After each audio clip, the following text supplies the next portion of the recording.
Bandeko, bonjour, bandeko nous surtout ici Kabozali, ezali ngai sœur Nabino Sandra Mouchali. J'espère que bien surtout vous allez bien, mikoleleki moi mingi depuis na sala vidéo, donc j'espère que vidéo oyo et gozala bien et quoi apporter moi message à bien. Bon, raison pour laquelle nazo sala la vidéo oyo eza que na yokaki na ba mission moko na talaki dernièrement eloko moko e bangisinga. Eloko moko epesinga mawa, eloko moko epesinga pe pasi en tant que congolaise. Eloko ngo na yina loba avant vraiment na kota na mozindo badita. Na lingala il faut zala careful parce que ba mo mususu eko comme sika mususu donc. Oui, avant na kota vraiment na kati ya masolo, bon, on est quand même moi bien. Avant na kota na kati ya masolo na lingina na expliquer eloko moko o est important. Mikolo nyo surtout depuis makambo ya Ukraine na Russie et banda tozo yoka que possibilité ezali que Rwanda et attaqué Congo na ndenge moko batu mususu bazoloba eza possibilité parce que Congo eza munene koleka Rwanda batu mususu bazoloba eza possibilité parce que na Congo toza na bato ebele na Rwanda bato baza ebele te donc biloko ebele e loba miawa mais siko alo nga na lingi na loba juste na bakiselo moko na ebite soki nazoloba makasi mingi mais bato o batalaka ba vidéo nanga ba ebiseki nga ke centre folo ba mpe mo makasi parce que ba vidéo nanga ezalaka vraiment na mongongwa c'est mingi donc lelo nazoloba makasi parce que c'est comme si congolais a misala na ba voix makasi ya likolo lokola ba voix ya ba commandant ya ba soda. Donc c'est ça yango soki bozo mona que vidéo nanga nazoloba makasi eza vraiment parce que ba yepsa kinga bandeko balanda ba vidéo nanga que ngongo nanga ezala vraiment na c'est bon nazo sala effort. OK, sikoyo bison surtout toyoki tomoni totali ba discussion wana bato ba lobby possibilité zali que Rwanda ya attaqué Congo lokola Russie ya attaqué Ukraine na pesi bino ba raison musu bato musu bazolo ba ko la possibilité siko eloko nga na lingina loba o nazo mona vraiment et surtout oyo esalinga pasi na mutema tango na tali epitango na yoki ezali d'abord un koyoka que na Congo siko toza vraiment na ba avion mingité na ebiso toza na moko combien so ka moko so yemi balé na ebiso souté mais apparemment toza vraiment na ba avion o ya capacité ya Congo té eza problème moko munene ya mi balé na tango na tala ki émission ya ndeko na biso na moko na YouTube aye ko loba eloko moko très important bandeko boyo kanga parce que eloko yo ezali vraiment problème moko ya sécurité nationale. Et donc, masolo la sécurité nationale, problème, il y a sécurité nationale, il faut la problème oyo, biso ba congolais tout à la rango na ndenga sérieux. Parce que ça congolais, ça problème oyo, et quoi affecter, ba via ba congolais nyoso na Congo. Ezala oza mutu a partie A, ezala oza mutu a partie B, ezala oza mutu a partie C, ezala oza mutu a partie songolo, tongolo, na ibité, problème, il y a sécurité nationale et doit affecter biso surtout bandeko ou surtout au bazan na kati ya Congo. C'est quoi na masolo il y a ndeko na biso na vidéo na émission na ya lobby. Boyo kanga bien. A lobby que sikoyo na Congo ndenge zaboye eza na avion moko ezo fonctionner na Congo comme si ezalaki avion ba service national ya Congo. Avion ngo bazobi ezali avion ya Rwandair. Donc ndenge zo fonctionner ndenge zo kende na ba ville ni surtout à Congo c'est comme si ezalaki vraiment avion ya ba service wana ezalaki vraiment comme si ça ba service national ya Congo. Comme biso ni surtout to yebi ndenge ezalaka mboka na mboka ezalaka na ba avion o ezo représenter bango. Eza ebele donc soki bolingi boke ko kinota la bino moko émission yango na opesa bino ba information na suka ya vidéo esika boke ko luka émission wana mais ndeko alobi mboka wana par exemple mboka ya Rwanda ndenge ezabwe eza na ba avion ebele koleka kutu na Congo sikoyo apparemment ba avion wana ezo fonctionner na kati ya na territoire ya congolais comme si ezalaki territoire na bango. Ezali vraiment problème moko ya munene.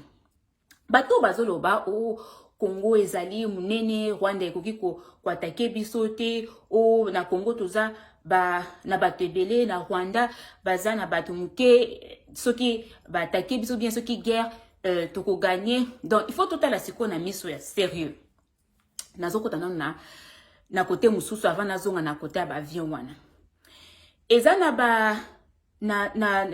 ba je pense tant que ça qui bana mike ezalaki na histoire moko babanda obetela biso que soki moustique akoki pe ko boma lion malgré que ça vraiment muke makoki ko boma lion. Donc ezalaki histoire moko boye soki akotaki na zola lion soki na matoi soki nini na ete soki bandeko boko yeba iso histoire wana mezalaki et puis c'est ezapelo ko moko ekupi pe ko salema lion aza munene soki moustique ekotie na kati ya zola kese esika nini akoki ko koya pe wana et puis troubler makam. Et puis le mususu je pense ezali na bato mususu balobaka que soki tozotala question ya munene na naza munene na naza muke mbele éléphant muto alingaka azala roi ya nani ya jungle mais biso nsusu toyebi eza nango éléphant te ezali soki balobaka lion mais lion na éléphant tozomona ke taille eza nango lion aza muke. Donc oyo eza juste mpona koyebisa biso que munene elingi koloba eloko te, bato ebele elingi pe koloba eloko te. Eloko eza très important ya koyeba que non nani akoki ko gagner nani awa ezali mayele. Yango tozo senga bato que mayele eza très important que ba leader na biso bazala bato oyo bazana mayele, bato bazo comprendre ndenge mokili ezokende, bato bazo comprendre makambo ya sécurité nationale, bato bazo comprendre makambo ebele ndenge nini gouvernance ya mboka il faut ekende. Siko nazongi na côté ya makambo ya ba avion onde kwa lobaki. Pona siko na expliquer bino ndenge nini eloko wana il faut ebangisa biso, et ndenge nini eloko wana il faut soki possibilité ezali ba leader ba mekananu ko changer ango peut-être ko stopper ango soit ko changer soki pe ba stopper ango bandeko na biso ba congolais o basala ba business na bango ba ko kalisa souté za passe mais bandeko ba luka moi solution na problème parce que ezali vraiment eloko moko très important oyo ekoki ko affecter sécurité nationale ya mboka. OK, siko na ko expliquer bino ndenge nini soki Rwanda ezo fonctionner na Congo comme si Congo ezali mboka nango eza problème national, problème sécurité nationale. Voilà. Eza boye soki totali siko ndenge eza boye biso tozolo ba ke o na Russie Poutine aza soki na ba minduki soki biloko mo boye soki appuyer kaka bouton boye mokili mobimba ekei to botali yango ndenge ezali mumoni ezaka eloko oya créer eloko moko muke oyo bato bazo banga ke ekoki ko silisa mokili mobimba. Mais siko soki to kotisi yango sikoyo na zone sabino nanu na makanisi ya avion siko Rwanda ezo fonctionner na Congo comme Congo ezalaki terrain na bango. Voilà, ils ont kende na ba ville ebele na kati ya Congo. Sikoyo, soki par exemple nazo lobate ki za ndenge wana, mais nazo pesa bino juste ba explication pour na bomona ndenge nini eza problème ya sécurité. Soki par exemple Rwanda baba kolo ya avion wana balobi OK tolingi ko attaquer mboka oyo. Nzamba batela Congo eko mateme, na so expliquer ka. Tolingi to attaquer Congo. Boyebi que Congo eko sila na quelques secondes, na quelques minutes. Pourquoi? Ce qui le loba lobby que non, na ba avion surtout wana baza na ngo na mboka na bango ba kota na Congo, na kata ba avion wana batia par exemple ba bombe, ba binduki, ba nini parce que déjà ndenge za boto ebité ba avion wana tango memaka batu na se ba avion wana biloko nini mususu wo ekota na kati ya avion wana pona ya kona baya ko kitsango na Congo. Baya ko pesa ngo bato ya Congo. To yebi atate combien peut-être bato ya mboka wana bakota na Congo sans kutu to yeba ke ya combien ya bato ya mboka na bango baza na Congo. Donc tango ba vient yaka peut-être bakota ka bake ko sala makambo na bango bake ko fanda bake ko luka banda ku to yebite. Eza pe problème national parce que to yebite nombre ya bato oyo bayaka baza enregistré te ke bazoya na mboka na biso ko fanda mais avion na bango ezo mema bango na mboka. Eza déjà problème ya population na biso. Les autres comme muke bon par rapport kokoma muke mais population na bango ezokoma ebele na kati ya mboka na biso na kati ya territoire na biso. OK. Et puis ya mibale ezali soki nazongi siko na makambo ya ba bombe ou bien makambo ya bazokotisa munduki na so bateke za ngo mais na so ba car par exemple bazokota minduki koteza eloko ya muke mais sikoyo soki na kata ba avion wana batondisi yango bino boyebi ke ba avion yaka na ngo ekenda excusez-moi ekenda na ba ville ebele tout ça. Donc jour moko bozomona ka ba avion wana ezo telenga na likolo mais eza na batute boyebi te ke eza na batute mais eza peut-être na ba bombe et puis esika ni surtout ba ville ekenda ezo tia ba bombe siko bino bobanda kobunda ndenge nini bozata na ba avion na bino moko te. Bozo comprendre bandeko, bozo comprendre gravité ya makambo oyo. Ngatango na tali yango na etangi video wana ya ndeko na lobi ke problème toza na problème kwa munene ba leader bato oyo baza na gouvernement ezala bato ya parti à pouvoir za bato ya parti à pouvoir te botala makambo oyo na ndenge moko ya sérieux parce que ça problème oyo ezo pesa problème na sécurité ya mboka ou bien eko pesa problème na sécurité ya mboka.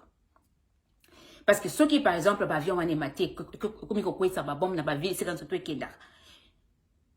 Beaucoup banda ndenge beaucoup ceux qui voyaient bien tâter que peut-être que na ville mususu oyo et comme rater ça likolo et ça li ba problème. Beaucoup y ba ndenge nini. Problème na Congo tout ça déjà n'a pas problème et belé. Tout ça déjà n'a pas problème et belé. Ceux qui te ko banda ata ko sécuriser ba congolais et que vous allez le quoi bien. Kokota moi sécurité moko wana kolongola moi ko banga na ba congolais et que vous allez le quoi bien. Et le quoi sécurité na eloko ya nzala ce qui vraiment ba leader en mboka boki kotalela ba 2 points wana. Mais eloko ngana yelelo na vidéo oyo eza vraiment pour la sécurité nationale. Et puis ndeko a expliqué ki alobi ke mboka oyo eza d'abord na ba avion ebele et puis ba avion nango ezo fonctionner comment est-ce que mboka mususu ekoki ko fonctionner kati ya pays mususu lokola na système ya ba avion na bango comme si ezalaki mboka na bango. Eza problème. Botala kandenge na expliquer. Ba congolais ba kosuka wapi. Bazo attaquer bina partir likolo. Bino boza na se. Congolais et kosuka wapi. Donc totika koloba que na Congo tout ça na bato ebele na Rwanda baza bato muke na Congo eza munene Rwanda eza muke ba kosala biso mabendenge nini non. Eza question ya muke na munene te eza question ya intelligence. Eza question ya mayele. Eza question ya stratégie. Okokende ko muto atakaka mutu boy face à face aza muto na mayele te.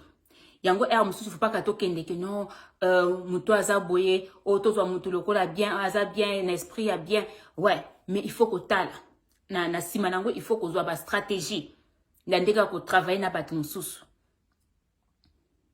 Donc c'est un peu ça yango na linga na partager na bino lelo ezali ko moko important ba leader ba ndeko oyo boza na kati ya politique botalela ngo makasi parce que eza eloko moko na lobby eza eloko moko eza vraiment ceux qui bo raisonner bino moko bo mona que pour la sécurité en mboka eza vraiment eloko ya kotalela ngo ceux qui bo luka na parce que na beta te lelo ndenge eza bo ceux qui ba avion wana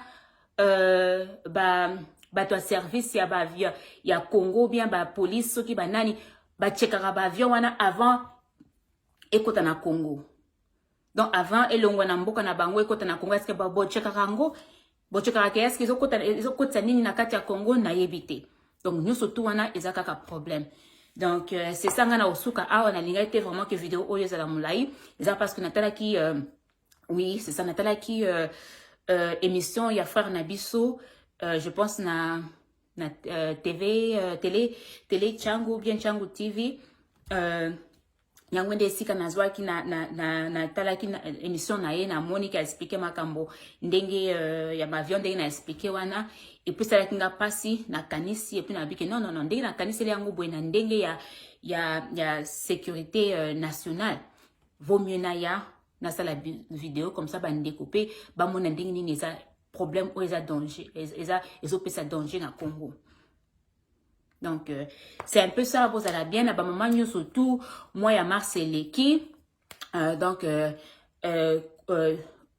activité na biso ba maman pona bulamu ya biso ba maman congolaise etikala na moi etikala na mois ya mars te mais to continuer toujours ko bunda pona makambo oyo eza bien pona biso ba maman pona ba famille na biso pona ba bien na biso ba développement ya ba mboka na biso surtout ba développement na biso moko ba maman et tout ça donc pona justice et quota na mboka na biso surtout à ce qui concerne ba maman et tout ça donc to continuer toujours ko kende liboso to continuer toujours ko bunda pona bien ya ba maman surtout na kati ya Congo pe na libanda ya Congo.